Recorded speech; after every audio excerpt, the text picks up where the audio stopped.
bienvenidos todos nuevamente a su casa, el Colegio de Pilotos, la casa de todos los pilotos aviadores de México. Recuerden que todos somos Colegio de Pilotos.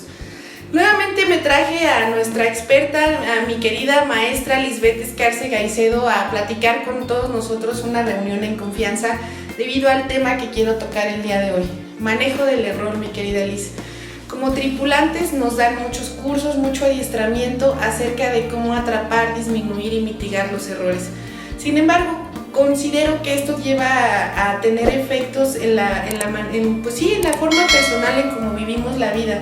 Que no sé, a veces no nos quitamos el uniforme o no dejamos de gerenciar una cabina en la vida real. Sí. Digo, creo que te llegan casos de estos a diario. ¿Qué nos puedes decir acerca del manejo del error? ¿Qué tips nos puedes brindar para tener un buen manejo del error y que no estemos todo el tiempo como pilotos analizando los errores de toda la gente? Porque esto suele suceder, o sea, llegas a casa y entonces te das cuenta que la muchacha no acomodó bien el tapete porque va perfectamente a 90 grados de donde a ti te gusta, etc. Digo, somos seres humanos, ¿no? Claro, aquí yo creo que lo primero que debemos empezar a ver es, en aviación tenemos una frase muy importante en temas de manejo del error, que es atrapar al error, ¿no? Exacto. Y yo siempre he dicho, ok, atrapamos al error, pero dejamos a la persona dentro, atrapada junto con él. A nivel cultural, si no recordemos cuando éramos niños, cuando nosotros, no sé, a mí me pasó tirar un jarrón, romper algo. La primera reacción que tenemos desde niños con tal de salir bien librados, ¿qué es lo que hacemos? Pues o lo evades, o mientes, o utilizas algún justificante. Que no se dé cuenta, que yo no me cache, y cuando es, yo no fui.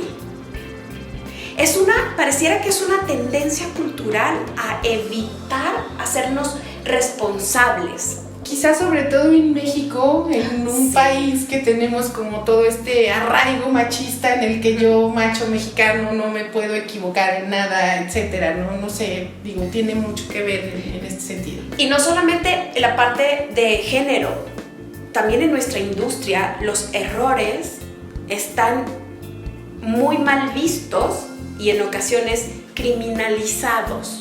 Estás hablando con una industria, me atrevo a decir que si no es la más, quizá una de las más seguras a nivel mundial. ¿Qué efecto tiene esto en los seres humanos? En el piloto, que finalmente sigue siendo persona, papá, amigo, vecino, etc. Bueno, para empezar, ser pareja de alguien que se la pasa encontrando errores, que está entrenado para encontrar errores, hace que los vínculos con las personas que nosotros convivimos sean bastante tirantes.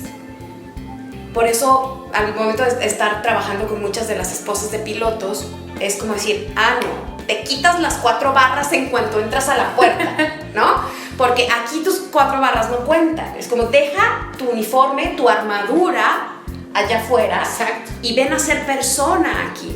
Y sobre todo, acepta mis fallos y mis imperfecciones. Hay una de las características que tienen los pilotos y los tripulantes, es esta tendencia hacia la perfección. Cuando yo atiendo tripulantes en terapia, uno de los principales temas a trabajar es la rigidez. Hay una rigidez que impide el reconocerse falibles. Entonces, pero no alcanzamos a identificar que esto que probablemente en cabina sea maravilloso y nos genere condiciones de ejecución en términos de seguridad muy altas, en términos de la persona, imagínate a alguien que está exigido todo el tiempo ser perfecto. Hay una exigencia sobre la persona que termina invirtiendo mucha de su energía justificando sus falencias. Por otro lado, sin permitirse fluir, ser auténtico. Y sobre todo, como las relaciones humanas se basan en la flexibilidad, entonces nos vemos ante una incapacidad de tener vínculos sociales sanos y nutricios. Vamos, este intento de perfección en nuestras cabinas o en la vida en general, este entrenamiento que nos dan nos lleva a tener implicaciones en la vida real, en la cual buscamos un perfeccionismo en todo, cuando realmente la vida no es perfecta. Efectivamente. Como profesionales creo que tenemos la responsabilidad de hacer nuestro trabajo íntegro, bien, al 100%, de ser unos tripulantes seguros. Incluso en algún momento, en alguna otra sección, hablamos contigo también del tema del estrés. Incluso el estrés también puede surgir de una mala cultura del error, del manejo del error, como nos lo estás diciendo tú, porque es tanto lo que me imputo como tripulante, el hecho de que tengo que ser perfecta, de hacer mis listas, mis procedimientos, una aproximación estabilizada, etcétera. Todos estos temas en los que nos envolvemos diario los aviadores y que nos vuelven muy cuadrados, Lisa. ¿Qué podemos hacer para, no sé, picar un botoncito y decir, no estoy en modo tripulante? Ojalá lo encontraras. O sea, si encontramos ese botón, les vendemos el tip y por supuesto que hacemos de la aviación algo súper seguro, lo sé. Pero vamos, desde tu punto de vista como psicóloga, ¿qué nos puedes recomendar para que podamos nosotros volver a la condición humana? Mira, de entrada quiero decirte que en un proceso, si llega a mi consultorio un piloto con esta condición, tengo más o menos medido el tiempo de rehabilitación para pasar de la inflexibilidad a la flexibilidad, es más o menos 1 año y medio. Bastante tiempo, interesante las cifras que nos muestras, lo cual quiero generar pues sí, un llamado de atención a todos y conciencia de que si estamos dándonos cuenta que estamos yendo por un camino de aparente perfección, no vamos por la dirección correcta. No, yo creo que lo importante es rescatar a la persona del personaje, de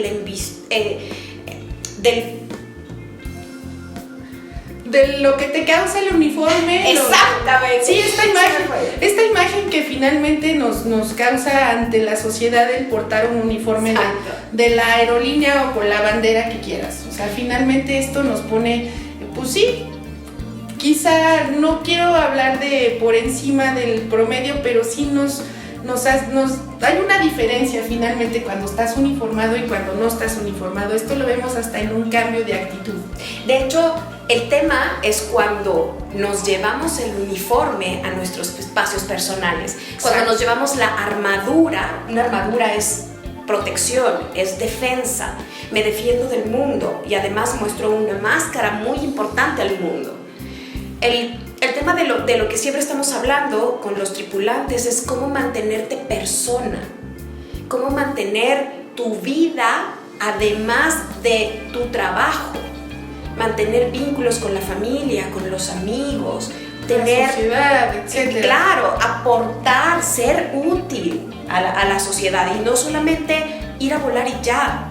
Entonces, en este tema de integrar a la persona sé dónde termina el personaje, porque también es necesario. Estas máscaras, sobre todo en la industria, tienen cierta función. Y vuelvo a repetir, estamos en México, un país en el que nos encantan las máscaras. Además de todo. Entonces, debemos, yo creo que de generar un equilibrio para saber hasta dónde queda la participación del tripulante y dónde entra el ser humano. Exactamente. Entonces, en el momento en el que yo digo, ok, me quito mi armadura y esta es la persona, eso implica también aceptar eventualmente vulnerabilidad como persona. El perfeccionismo lo que nos hace es nos rigidiza tanto que somos incapaces de mostrarnos vulnerables, y casualmente la vulnerabilidad, citando a Brené Brown, es el requisito indispensable para mantener relaciones humanas. Finalmente has tocado un tema súper importante: hacerme vulnerable, denotarle a los demás esta vulnerabilidad a veces nos cuesta demasiado. Por ahí en los cursos RM a esta actitud le llamamos el macho y el invulnerable. Nos preparan para saber o darnos cuenta cuando estamos cayendo en alguna connotación de este tipo. ¿Qué podemos hacer o qué nos recomiendas tú para gerenciar esto? Si voy en vuelo, si voy en cabina y me estoy dando cuenta que el macho está predominando, ahora mismo estamos sentadas en una configuración donde yo sería, pues sí, tu primer oficial, ¿no? Y yo me estoy dando cuenta que Liz está en una actitud donde yo le sugiero cuestiones para incrementar los parámetros de seguridad, pero pues Liz nomás no, porque tú eres la CAP y 800,000 horas, 40,000 reconocimientos, etcétera. Como primer oficial, sobre todo como personas jóvenes que nos estamos integrando a la visión, ¿qué nos recomiendas para poder llegar a la figura del capitán de una manera pues decente, educada, donde él no se sienta también vulnerable? Porque a veces el querer llevar un CRM correcto en una cabina hace que también la posición del mando, del liderazgo, no se vea, porque no se ve si no se sienta vulnerable. Ok, aquí me gustaría primero, antes de responder puntualmente a tu pregunta, claro, me gustaría identificar la diferencia entre debilidad y vulnerabilidad. Dos aspectos importantes. Porque si confundimos una con la otra, entonces no logramos identificar cuál es el meollo del asunto. Estamos acostumbrados a que si alguien dice que me siento vulnerable, pareciera que es una deficiencia, que es algo negativo y que es algo que nos demerita nuestro valor, que nos desvaloriza. Yo creería lo contrario, que si tomo una actitud de decirte, Capilis, me siento vulnerable ante tal aproximación porque es la primera vez que voy al aeropuerto, porque jamás he hecho este procedimiento, porque sí lo estudié y sí sé exactamente en qué punto descender, etcétera, pero vamos, me siento vulnerable, me siento no incapaz jamás, pero sí de tu mano llegar a hacer una aproximación estable y cumplir con el procedimiento tal cual lo marca, by the book. Efectivamente, la vulnerabilidad tiene más que ver con un estado de honestidad, en esta parte de reconocer cómo estoy, de conciencia situacional, en términos incluso de capacidades, recursos y emociones. Y de decir, en este momento necesito tal cosa y puedo ser honesto al decirlo. Ahora, desafortunadamente, especialmente en este lado de la cabina, donde estoy yo, pareciera que entre más barras, menos vulnerables nos podemos poner. Y eso nos han llevado a accidentes complicadísimos como el de Tenerife, ¿no? Exacto, 2747 impactándose al mismo tiempo fue algo que finalmente dejó secuelas en la aviación y que nos invitó a como tripulantes justamente tener un buen manejo del error. Y especialmente porque era quien estaba de este lado de la cabina, era alguien muy experimentado, con un puesto administrativo muy relevante, y entonces el primer oficial se ve limitado al momento de señalar el deber ser dentro de la cabina, ¿no? Entonces, exacto, si desde este lado, especialmente de este lado de la cabina, experimentáramos con más frecuencia esta honestidad y vulnerabilidad, no debilidad, entonces construiríamos mejor CRMs. Justo es lo que quiero yo que hoy se lleven pues nuestros miembros colegiados y toda la gente que nos hace favor de vernos, nuestra audiencia en específico, esta idea de un buen CRM, de que el CRM no solamente es una cultura en el papel, de que me entreguen a mí mi certificado para poder revalidar mi licencia, sino que justamente hagamos un buen CRM, una buena toma de decisiones, y justo este tema de sabernos vulnerables al momento de expresárselo, ya sea a mi primer oficial o a mi capitán, nos haga tener un mejor manejo del error y quizá ya no imputarnos como tripulante estoy cometiendo un error. Déjame platicarte alguna anécdota. Hace muchos años, en algún curso de estos de factores humanos que nos hacen tomar a todos los pilotos, nos decía un instructor que llevaras ahí tu piernera de vuelo, los que usamos piernera, obviamente hoy hay formatos digitales, etcétera, y te hicieras una anotación, hay una pequeña marquita cada que tuvieras tú un error, aunque quizá no lo expresaras.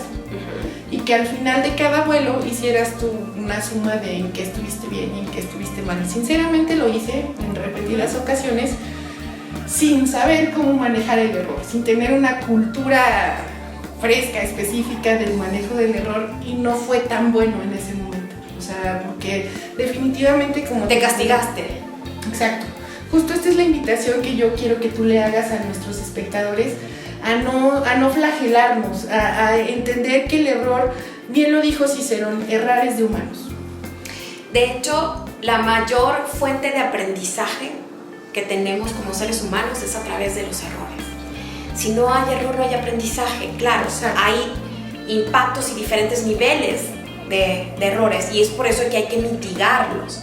Pero yo creo que algo importante en lo que nos debemos de tener es que nosotros como seres humanos, cómo gestionamos el error. Entonces, lo primero es entender que de verdad 10 de cada 10 pilotos que llegan a mi consulta para rehabilitarse después de un incidente o después de un accidente, lo que me cuesta más trabajo, o que nos cuesta a los dos más trabajo como resolver y transitar, es esta culpa y este autocastigo, porque es un castigo severísimo. Y te pones unas imputaciones y unos estándares altísimos en los que no pude, no llegué, pude haberlo hecho easy, y los hubieras. O sea, de eso es todo el tiempo y es un discurso circular, si hubiera, y es que esto. Y la forma en la que tal vez incluso comentan estos incidentes es como para ganar la aprobación del otro, para que yo no me sienta tan culpable. Definitivamente tenemos que hacer otra cápsula con el tema de accidentes, ya que me parece que emana también de un buen manejo del error, de una buena toma de decisiones en cabina. Ya que te tenemos aquí, mi querida Liz, vamos a aprovechar el tiempo y el espacio para también tocar este tema. Me gustaría hacer unas recomendaciones básicas de qué podemos hacer para manejar a nivel individual el error. Es tu casa, es tu espacio. Y nosotros, pues los pilotos, estamos ávidos de este tipo de tips. Bienvenida a tu espacio, recomiéndanos, instrúyenos, danos una directriz para poder tener desde nuestra casa, incluso como seres humanos, y en nuestras cabinas un buen manejo del error. Como personas, lo primero debemos, sin ningún empacho, en adquirir una habilidad, que es la habilidad de la resiliencia. La resiliencia es esta... En términos humanos, en lenguaje coloquial para todos los que nos ven. ¿Has escuchado hablar del ave fénix? Claro, esta que resurge de las cenizas. Exactamente, de eso se trata. Ya te achicharraron.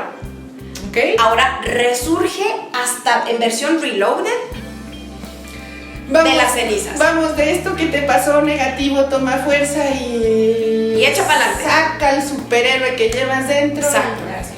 Es una habilidad. Por lo tanto se desarrolla, no es algo con lo que no venimos con el chip integrado, es algo que se podemos desarrollar en nuestro día a día. Es, si algo nos tumbó, ¿qué podemos hacer? ¿O qué tengo que hacer como para salir de aquí? Verlo desde una perspectiva de aprendizaje. Hay una película de Will Smith que se llama Belleza Colateral. Vamos a sugerir ahí Belleza Colateral. Este hombre está en un drama completo en su vida, perdió a su hija, está en las condiciones más precarias, pero al final el mensaje de la película, perdón por el spoiler, pero el mensaje de la película es ¿qué hay de positivo, de bueno, de sutil, de delicado, de belleza dentro de esas condiciones tan adversas en las que estás? Entonces, primero, resiliencia. Segundo, compasión. Y ojo, voy a hacer esta aclaración. No lástima. No es lástima, efectivamente. Claro. Una mirada compasiva implica verte con mayor amabilidad, no castigándote, no recriminándote, no recordando ni culpándote, sino al contrario, decir, ok, esto es lo que hay y así está bien para mí. Condición humana nuevamente. Exactamente. La otra es, mientras que estamos en estas condiciones de manejo del error, lejos de aislarnos, la recomendación es conectarnos. Normalmente cuando creemos haber cometido un error no queremos que nos vea la sociedad. Porque nos da vergüenza. 15 días no salgo de mi casa o todos los intocables me los echo aislado para que la gente no se dé cuenta de que yo fui quien bajó el tren de aterrizaje mal. Yo me despisté. Y es como es que eso es importante. Llegan conmigo y me dicen, es que Liz, ¿cómo voy a llegar al día siguiente y dar la cara y siento que todos me señalan, me dicen, él es, o ella fue, ellos fueron ellos son los que se despistaron, ¿viste? Este cuate fue el que se te paró en los frenos y se echó la llanta. Como tripulante eso es difícil de llevar, porque además estamos en un medio en el que, te vuelvo a repetir, se nos exige perfección.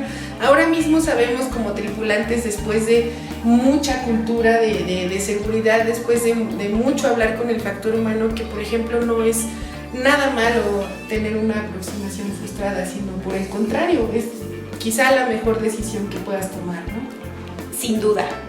Ahora, otra recomendación importante, además de esta conexión que se busca no solamente dentro de tus cuates, sino también en tu familia, o también de el círculo organizacional o instituciones como el colegio también, que para eso están, para conectar, para respaldar, para sostener, ¿ok?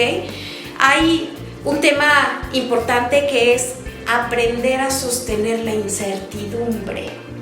¿De qué nos estás hablando, mi querida Liz? Nuevamente el lenguaje humano. Sí, cometemos nosotros un error en la aviación. ¿Okay? Normalmente siempre hay una investigación de algo. Por supuesto, ya sea incidente sí. o accidente o incidente grave, con esta connotación que le dan pues nuestras leyes mexicanas y estas regulaciones internacionales. Eso a mí me hace entrar en pánico, no a mí, a cualquier tripulante. El hecho de simplemente escuchar la palabra investigación nos lleva a estados, pues sí, como seres humanos de estrés, de pánico, de alerta. Porque además nos sentimos en vitrina, todos los ojos están hacia nosotros, están escudriñándonos nuestra habilidad como aviadores, están escudriñándonos como tomadores de decisiones. Y además es un proceso de investigación y de espera. Aunque tal vez la autoridad no esté involucrada, pero a veces dentro de nuestras organizaciones también hay una investigación, reporte de seguridad, que a lo mejor estamos involucrados, pero es el mismo tema. Y a veces emocionalmente lo que nos saca de nuestras casillas y de nuestro equilibrio es esta espera y esta incertidumbre hasta que los resultados de todo este tema lleguen. OASI nos hace una recomendación como tripulantes, permíteme compartírsela sí. a toda nuestra audiencia. Nos dice que en caso de experimentar un accidente o incidente y tengamos obviamente que hacer pues, nuestro reporte por escrito, demos por lo menos 12 horas de descanso horizontal y una comida caliente al menos. Supongo que esto es para obviamente preparar al cuerpo, la mente y las emociones para tener un reporte pues bien hecho, establecido, tal cual sucedieron las cosas, y no meter algún tema escabroso debido a la situación personal que estamos viviendo en ese momento, debido a que otra vez me estoy imputando el manejo del error. Ahora, no es fácil liberarse de este yugo tan grande que es el perfeccionismo personal, o sea, requiere de mucha compasión, de mucha paciencia, de mucha resiliencia, de un montón de cosas. Sí, efectivamente, eso ayuda, pero la verdad es que el proceso para llegar a perdonarnos es mucho, mucho más largo. Hablaste de algo bastante importante, perdonarme que cometí un error. Creo que ni siquiera tendría yo en una figura profesional que perdonarme por cometer un error, sino más bien quisiera yo como estandarizar, no sé, el manejo del error para no caer en una culpa. Claro, yo creo que eso es como de las partes más importantes y estamos hablando de prevención, en donde probablemente yo como organización, como aerolínea, como escuela que maneja aviadores, tengo que tener en cuenta primero ok, se cometió un error, ¿yo cómo estoy reaccionando ante el error? ¿Estoy criminalizando, tratando de buscar culpables? ¿Estoy queriendo salvar mi pellejo por términos de seguros? ¿Cuál es mi posición ante el error? Porque eso también cambia completamente la cultura y la manera en la que el aviador como persona también cambia la forma en la que transita por estas desviaciones de desempeño. Definitivamente, nuevamente nos has dado una cátedra acerca de temas importantes que incrementan la seguridad, que es la misión, una de las misiones más importantes del Colegio de Pilotos, mi querida Liz. Nuevamente siéntete en tu casa, agradecemos tu participación como profesional, como amiga, nos sentimos en confianza de poder platicar contigo temas delicados. Invitamos a nuestra audiencia que en la sección de comentarios nos dejen ahí algunas preguntas para ti. Finalmente, si quieren estar ustedes cerca de Liz, que Liz los apoye en algún tema personal, acérquense a Colegio de Pilotos. Ella es gran colaboradora de esta institución y una de las mejores personas en México que podría ayudar a un tripulante a salir de temas como estrés laboral, manejo del error, etc. Bienvenida a esta tu casa, Liz. Te agradezco nuevamente el tiempo y el esfuerzo para el Colegio de Pilotos Aviadores de México.